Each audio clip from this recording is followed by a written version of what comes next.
friends, welcome back to the channel. If you're new here, welcome. My name is Trina, and in today's video it is going to be my wrap up for all of the reading that I have done for the month of May, and I am going to take you along with me flipping through my reading journal while I talk about all of the books that I've read. So for the month of May, I did manage to read 17 books, and I'm going to show you all of them in order. I did cover a bit of like my TBR for the month of May here because I did like put in all of my ratings for when I have finished reading or listening to the audiobook of this particular book, and to not show any spoilers, I just had to cover it. So let's get right into it. I hope I will be able to do this in order. For the first one we have here, I'm going to skip another page because it's another spoilery one, sort of spread.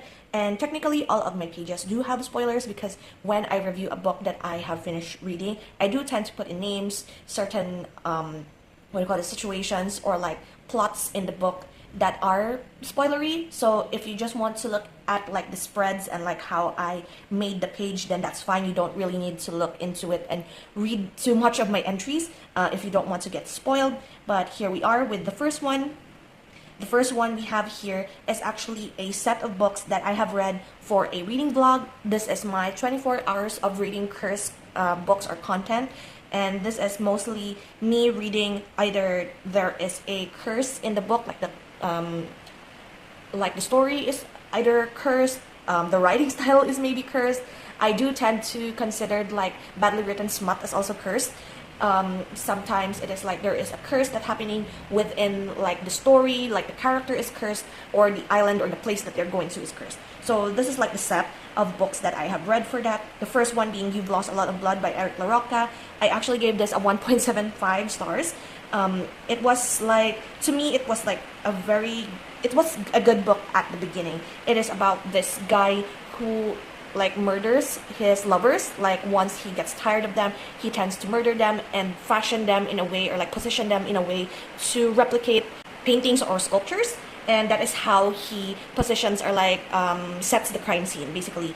And he is narrating these stories, or like I forgot if it was him narrating the story or was it his lover, but usually that's what happened to those. However, there is this part in the book wherein in the middle of like, this is supposed to be a novella, so it's very short. In the middle of this novella, there is another novella that's happening that is sort of like a sci-fi situation of like this game maker, and they hired this girl to live in this mansion in order to like help finish this game.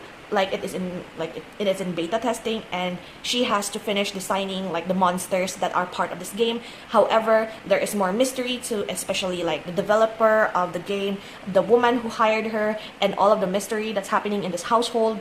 And like it threw me off quite a bit. Like if you separate the novella and this novella within the novella, it could have been great. However, it just breaks the flow of like this murder mystery and then this novella happening. So like it's two mysteries in one. So I gave it a 1.75. I do have like my whole reaction to all of these cursed books down in the description if you're interested. I will try to list down all of the reading vlogs that I've done for the month of May. The second one is The Lost Siren by Ravenstorm, and I gave it a 1.25 for effort. This is the first book of the Rise of the Dragons series, and safe to say that I will not be continuing with the series.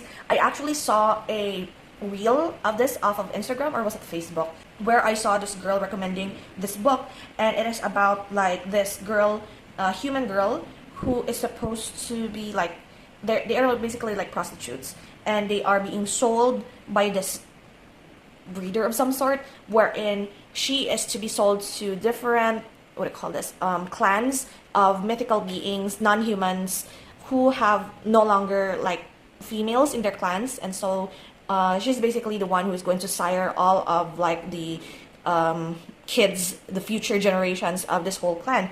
And throughout the book, they are like, they keep making like these games in order to see like, it's like a 7-day event thing wherein each day there is a game, and whoever wins this game will be allowed to be the chosen guy who will share the bed of this girl that night, and there will be 7 of them, and so like 7 heirs or something like that. That is not how this works. But in any case, throughout the book, they always, like, the king of the Drakens keep saying that this girl has an option to say no. Like, she has the right to say no. She has the right to choose whoever it is that will be in her bed that night. However, in a way, she also has no choice, because if they don't, or like if she doesn't choose anyone, the king will choose for her. And like, it's weird, right? The story is supposed to be like, okay, like the premise of it is good, except the part wherein this is just totally smut, and also the writing style is sort of like Wattpad-y for my taste. My friend and I actually call it hot garbage. If you haven't like read Bunny by Mona Awad, there is what they call a smut salon for like the girls. It's like their tea party sort of situation, and then they share like poetry and like literature, basically talk about it. It's like a very weird slumber party, very high slumber party.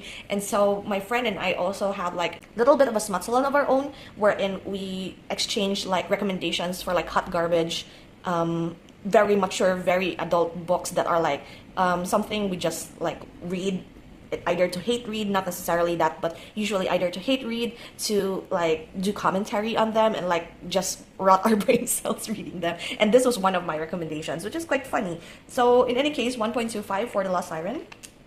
Next we have here is How to Solve Your Own Murder by Kristen Perrin. This was a buddy read pick of mine and a high school friend of mine.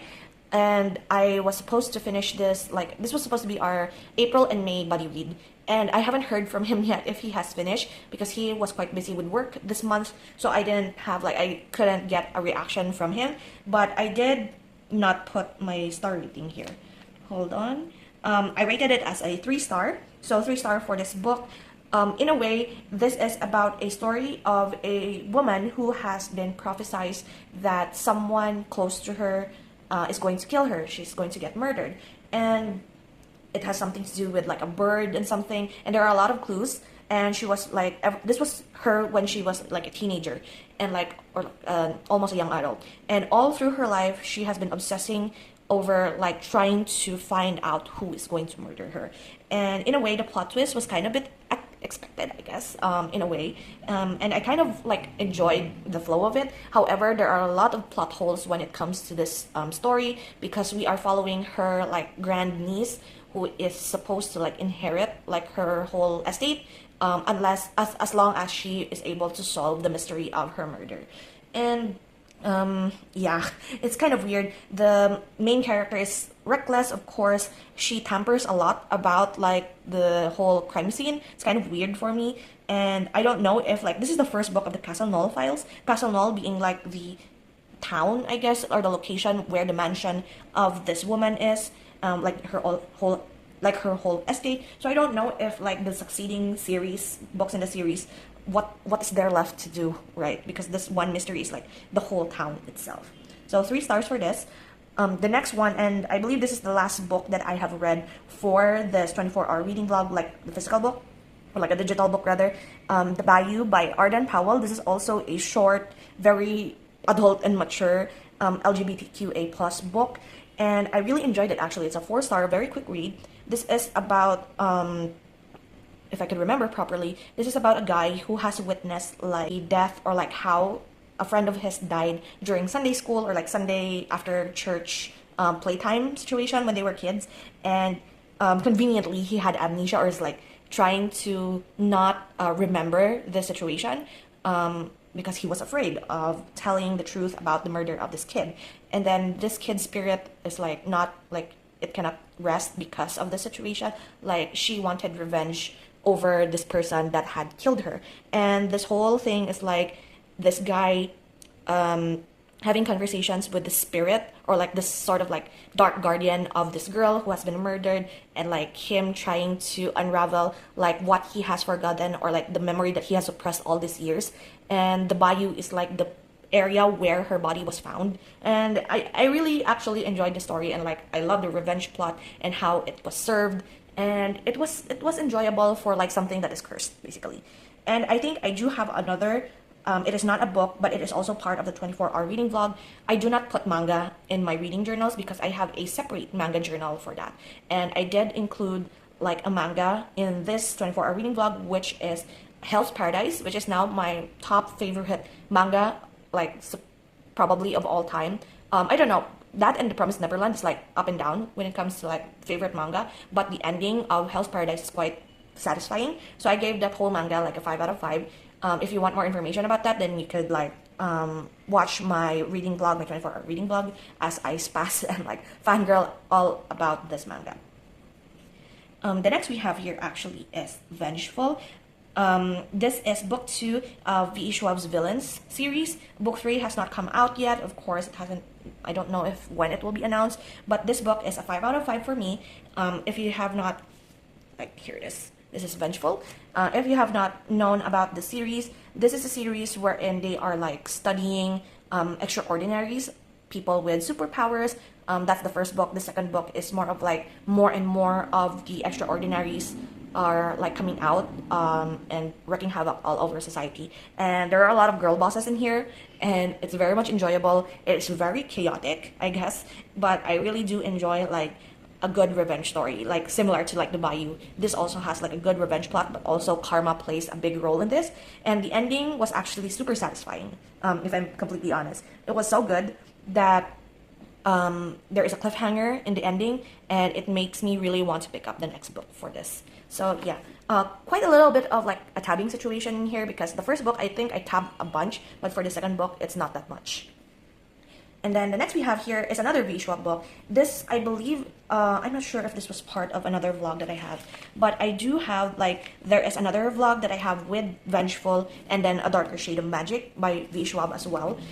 This is the first book of the Shades of Magic trilogy, and I'm just going to couple it in with the second book, A Gathering of Shadows by V. Schwab. Although I did not, like, read this 2 books back to back. I was supposed to have the third book here with me to have like, oh, this is going to be a satisfying thing, to have the whole trilogy in my wrap up for the month of May and see all those tabs. However, the third book was a doozy, but I will like talk about it on my June wrap up because that's part of June now. And for the first book, I gave it a 5 out of 5 star. This is, I was like, I bought these books. I bought the trilogy because I was like, the first book was so good, and it is 5 out of 5. Probably one of my favorite books of 2024. This is about our main magician here, Kel, and he is an Antari or a blood mage, wherein in this world where he lived in, there are different Londons. So there are 4 different Londons, like parallel worlds, and Kel, as an Antari, is able to go through these different Londons. There is Red London, where he lives, where magic is like bountiful. There is White London, wherein there's a little bit of magic left there because of a disaster, and like it's very cutthroat, very gleam, and a very bleak sort of world. There is Grey London, which is our human world London, wherein magic exists in the smallest quantities and that not many people can feel it. And then there is Black London, wherein it is like where the disaster happened. And so these 2 books, out of these 2, I gave this a 5. I believe I gave this a 4, I guess. The whole reason why I started disliking this series is because of this girl. It's because of Delilah Bard. She is the main love interest, or like the only probably love interest of our guy here, Kel. And she's pretty much a reckless sort of girl. She is from Grey London. She is a thief and like has always been, because of like she's orphaned, she has nowhere else to go, and she resorted to like thievery in order to survive.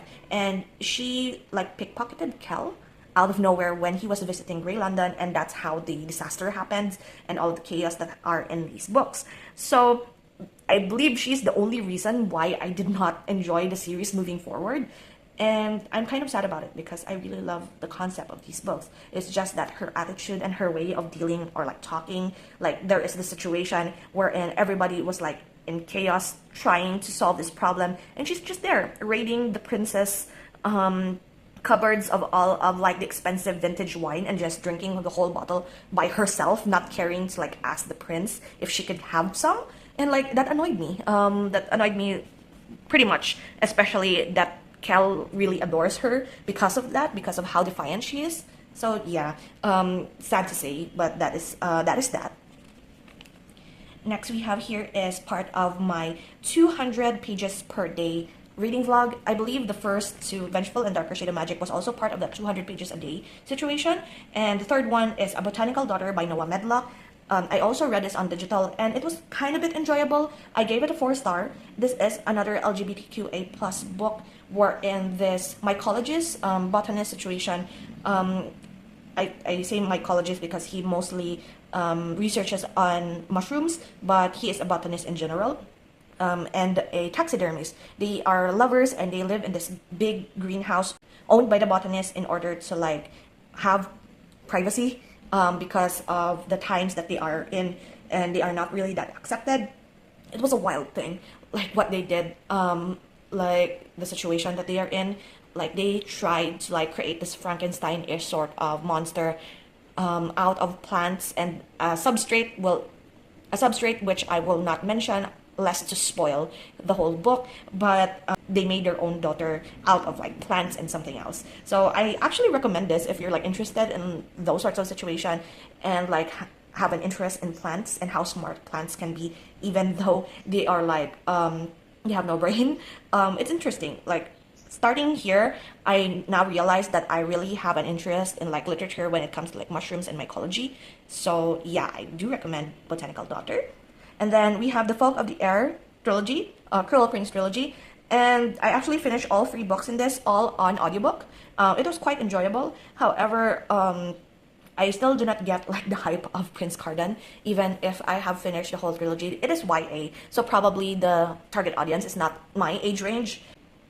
This is about Jude and her twin sister and also another sister of hers was taken to fairy world, wherein all of these very brutal, I guess, fae people live, and their parents were killed, and they were adopted by this sort of general Maddox guy, and he is the father of their eldest sister, actually, eldest half sister, who is half fae. And Jude, the main character, is like trying to fit in with all of the fae children in their school, although she's being bullied. And then she was like training to be a knight of like the prince or something like that. And I don't know what else to say less to spoil you with the series, but this is a popular series, so if you are really into like fae fantasy and also a little bit of spice, then this is actually quite a good romantasy for like YA, so I do recommend you picking it up. I do, however, really love the last book, so I believe I gave the first book, Cruel Prince, 4-star, and then The Wicked King, 3.5, I guess, and then I gave 5 stars to The Queen of Nothing, which is the last book, because the ending was quite satisfying. So take it from me, I really like the ending, so that's something to look forward to if you are like on the fence on like starting The Cruel Prince like I was. Next we have here is Monstrillo by Gerardo Semano Cordova. This is a book that I've been wanting to read for quite a bit. I guess the whole thing about this is that the main character, the woman's son, died, and she took a little bit of an organ from her son and then fed it broth, or like fed it something, and then it grew into another being, basically. It was chaotic, actually. It's like what a mother would do. How much would you do in order to like have your son back after they died? So it was quite touching, quite a tense situation as well, especially with like how this little Monstrillo is, and I quite enjoyed it. I gave it a 4-star, and if you're into like the creepy sort of like monster fantasy, but also it is quite a little bit of LGBTQA plus literature as well, I do highly recommend Monstrillo if you're like into horror as well. And then next we have here is What Feast at Night by T. Kingfisher. This is the second book, I believe, of the What Moves the Dead series, and I gave it a 3.5 star. It's not as interesting, I guess, as the first book. I thought there will be more mushrooms here because it's mainly like mycology as well, which I just mentioned that I am interested in from the first book, and also Botanical Daughter. But I do like how I made this spread, actually. This is one of like my favorite spreads all through like the month of May. But the book itself, I'm not really that keen on.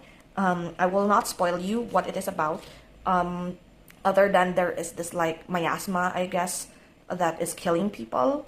And they like opened this location wherein like all the people that are near that location started dropping like flies. That's it. And before I proceed to the next one, I will want to go back a few pages here, because in the previous month, I actually entered this, like for the month of April, The Strange Case of Dr. Jekyll and Mr. Hyde and Other Stories by Robert Louis Stevenson. I do have the book here, and I did not really tab at all in this. I mostly listened to the audiobook of most of these because I have found no interest actually after reading Jekyll and Hyde.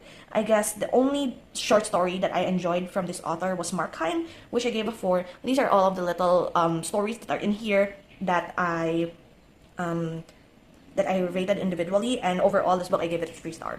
So basically, Dr. Jekyll and Mr. Hyde is like classic reference whenever there's like multiple like split personalities and all of the craziness that happened between these two, basically because of just a simple experiment that Dr. Jekyll was doing, and then that is how Mr. Hyde came about.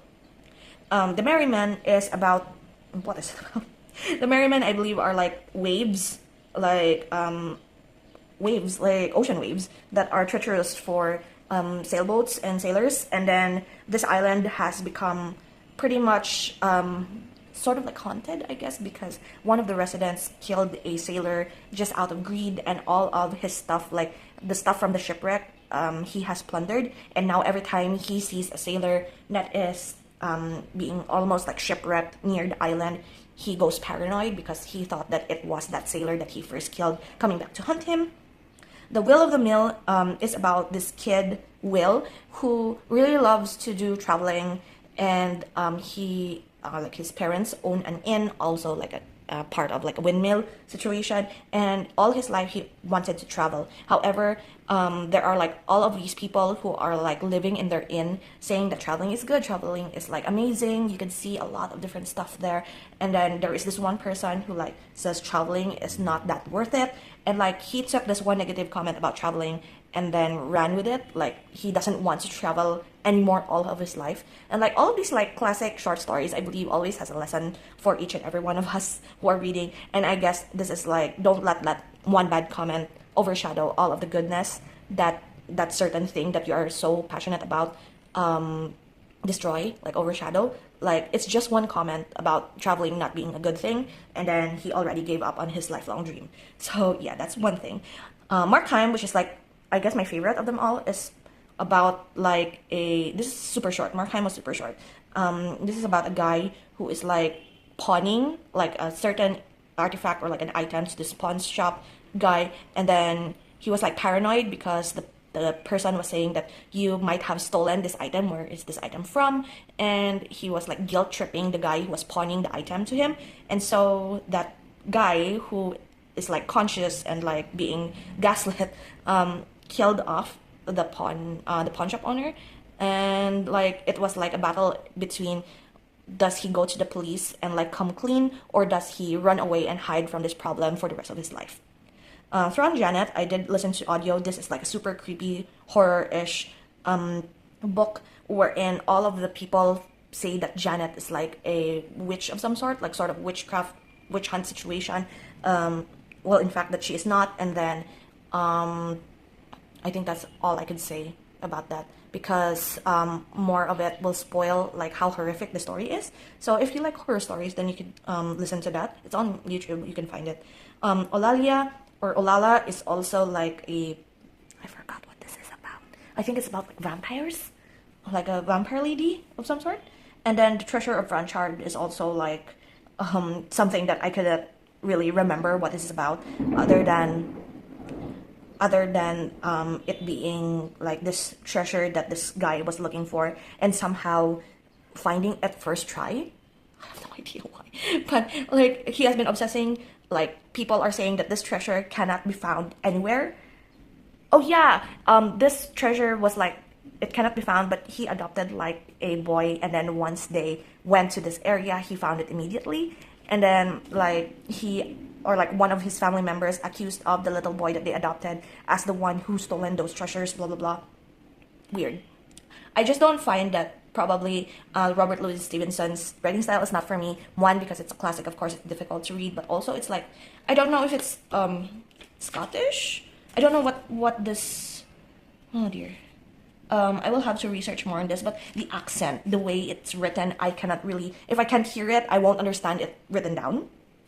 And then the other one that I have like preemptively written down here, but only finished it for the month of May, was To Kill a Mockingbird by Harper Lee. I give this a 2.5 star actually. I know that a lot of people like this, but I didn't really enjoy it. I find it a little bit boring and a little bit draggy, to be perfectly honest. But I also listened to this on audio, so it was like bearable. I was curious on what is this about because a lot of people love it so much.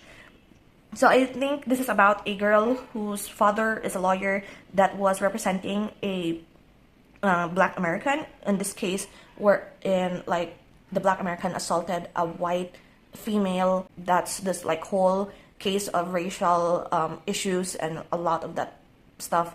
And I actually like the character of Atticus, the lawyer father situation. But other than that, I did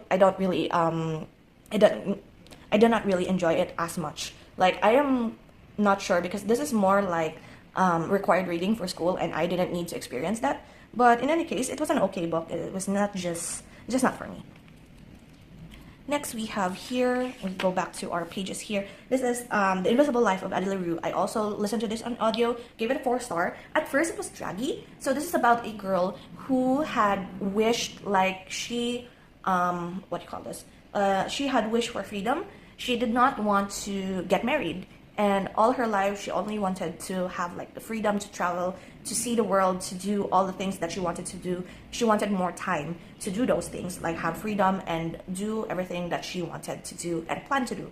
And she felt that marrying would probably not benefit her at all. So she wished for freedom. And she had made a deal with the devil, or like a sort of spirit, in order to like grant her that wish. However, the bad side of that is that she will live forever, but no one will remember her. Like when she goes out of the room, everybody forgets her except one person who ended up remembering who she is. And it's sort of like also a little bit of a romance story, but I really much, at first I was like, I might give this like a 3-star or a 3.5 star, but the ending actually made me give it a 4-star. It was quite a roller coaster of emotion as well, actually. So this is one of like V. Schwab's standalone books.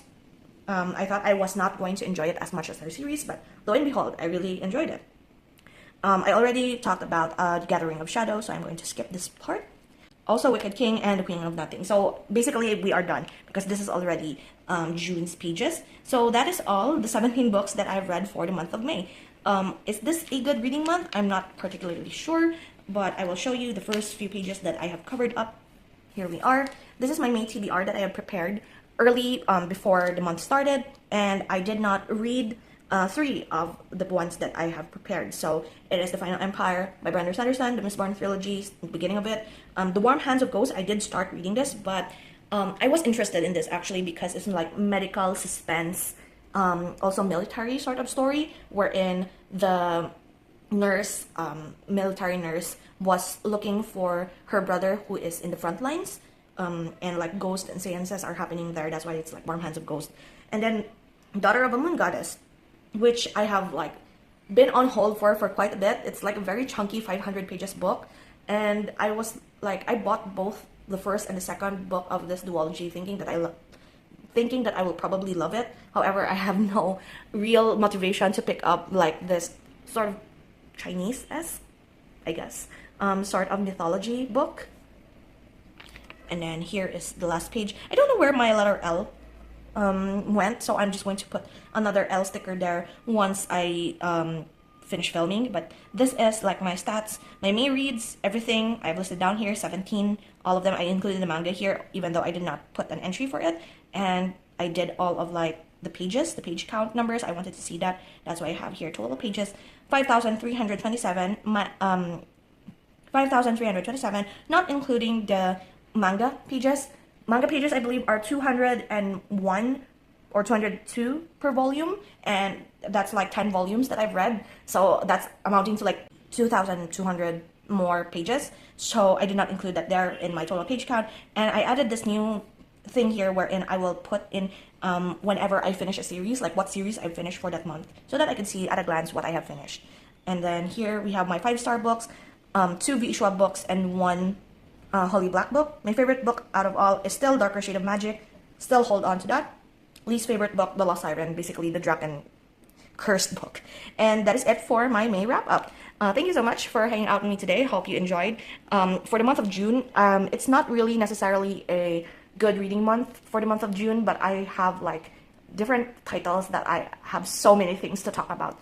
So we're going to talk about that once I have my June wrap up at the end of the month. So I will see you then. Thank you so much again, and I will see you in the next video. So until then, guys, take care and bye.